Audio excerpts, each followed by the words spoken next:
One more thing regarding this entire process of preparation, as we have been talking again and again, is limited resources. So in the process of the limited resources, everyone asks the question, is NCRT sufficient and how much of NCRT is to be done?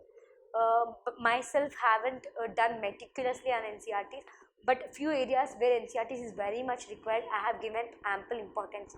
Like before starting polity and economy, I have done a good reading of them, because being from engineering background, we need a clear analysis of what happens to before actually get into the zone.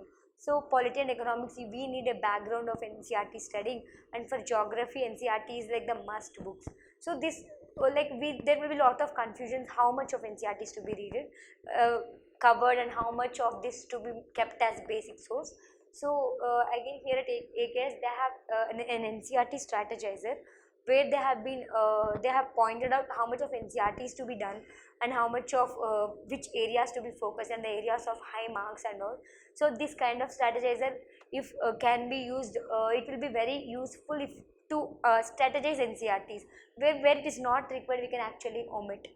Similarly, in the same book, there is prep strategy, prep guide, where they have been made the entire strategy for the prelims, like the eligibility, qualities, and what are the criteria required.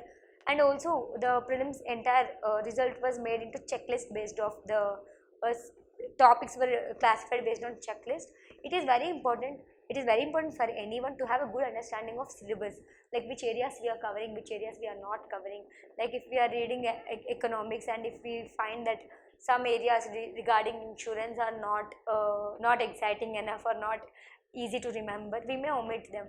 But having such a kind of things where you can check yourself against each topic makes yourself accountable. Like you feel like this part is not covered, I have to cover it. So this is also very good regarding the prep tracker. And one more thing about the resources here I want to talk specifically, which was very much useful to me, was quick revision material. Like I have to say that after my first interview preparation, I had a very little time before I appear for prelims. It was barely 11 12 days. So it was a big task to complete polity, economic, history, and I don't think it would be feasible to go after all the sources and complete it. So this quick revision material was good for two reasons. It is comprehensive and it is crisp. It is comprehensive, that it is not leaving any major parts. It is covering all the good and required aspects, and it is also crisp. It is eliminating the areas which are not required and which are most required for revision. On the revision day, you will be only requiring few areas to be fresh in the head. So this quick revision material will be useful just before prelims, and people who, and it is also like generic. It is not like new source. Like if we have studied in entirely new source, and this revision material may not be looking like it is entirely new. So that is also one of the benefits of it.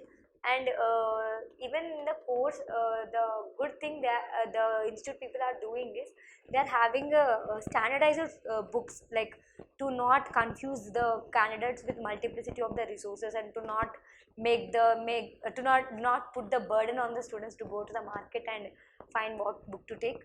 So as part of the course, they have been giving NCRTs and standard books, so that as we have told, limited resources and confined resources is good.